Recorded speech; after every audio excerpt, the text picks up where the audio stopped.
It's a little place I like to go to.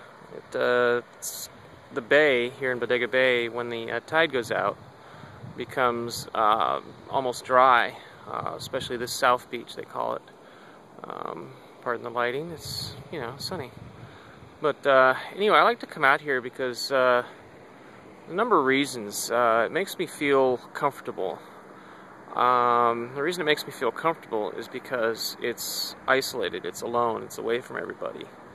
And it makes me feel, I don't know, kind of makes me reflect on the future because, this is kind of, to me, what the world's going to be like for me soon, in the coming years anyway.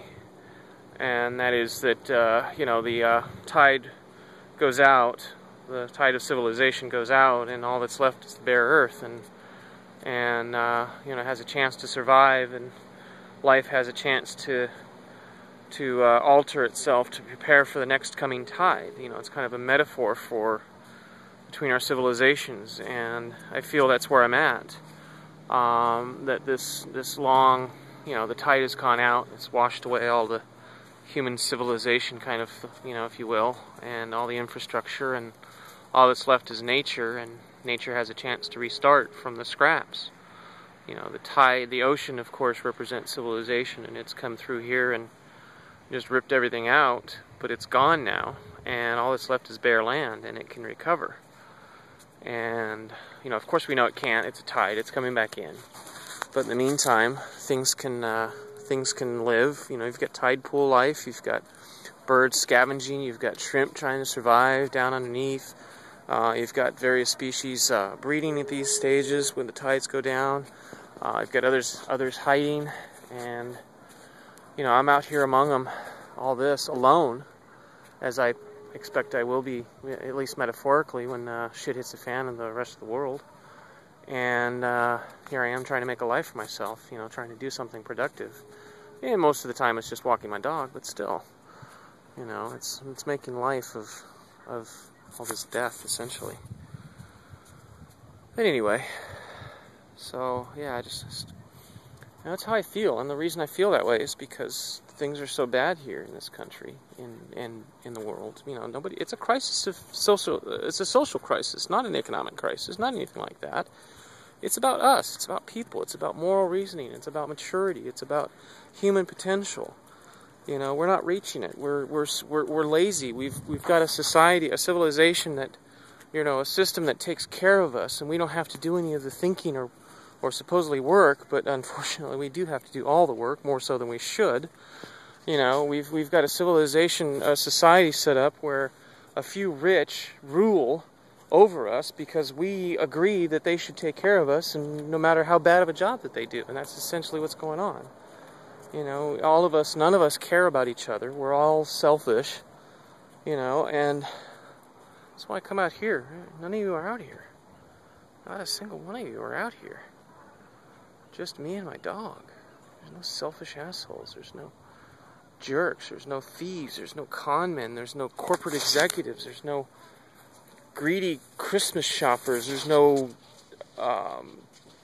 sheriff's officers going to shoot 13-year-old kids. There's no law enforcement enforcing the status quo instead of the law that we lay down, not them. Everything is bass-ackwards. Everything is upside down. It's a bizarro world. And I just... Well, I understand why it is, but I don't understand why you don't see it. I understand, but it frustrates the hell out of me that you don't see it. It's so obvious. You should see this. You have to see this. It's a must. It's important for you. It's important for me. It's important for everybody. So try and see that things are all fucked up and that it's within you. I'm not saying it's your fault. I'm saying it's your responsibility. No, it's not your fault that you're the way you are. You were made the way you are. We're all made the way we are. Only some of us, once in a while, an accident happens and some of us get bullied or whatever and get isolated from society, and we wake up and realize that things are all fucked up. The homeless, they're not bums that don't want to work. They're people that realize that it's pointless. They're the real humans. You're all slaves, and you're making the homeless slaves. That's why they react the way they do. That's why some of these shootings happen. It's because these people are reacting. They're trying to wake you up. They don't understand that you don't know what's going on. They think you're doing it intentionally. And they're trying to get your attention. And it's not working. And the reason it's not working is because the media, of course. You know, the news is all filtered. Read a British newspaper for a month, and then try and read an American newspaper. You know, don't read any American news for a month. Read something British or Indian or anywhere else. Al Jazeera, anything. Read, not listen or watch.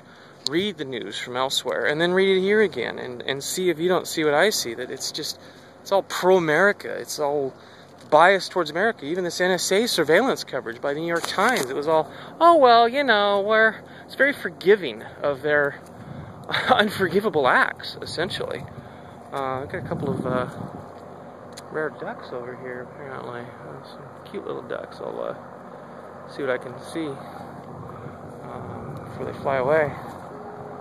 But, I'll try and walk towards you where they're visible. But, oh, that would be right there. Sorry, hard to tell. Anyway, yeah, they're cute little guys there. But, yeah, so this is my regular walk sometime, or most of the time. I've slacked off here since I had crew, because I've been rather distracted. Max, you jerk. Max, come on. But, you know, I've been distracted from a lot of things trying to figure this guy out, and I finally do. He's just another one of you. He's just another human, another zombie, if you will, for my other project thing, and it's a shame. It's a real shame. Whoops, someone's hurted. There's a fire, apparently. I don't see where the fire is, but anyway. Oh. Something going on here at the marina. I gotta go.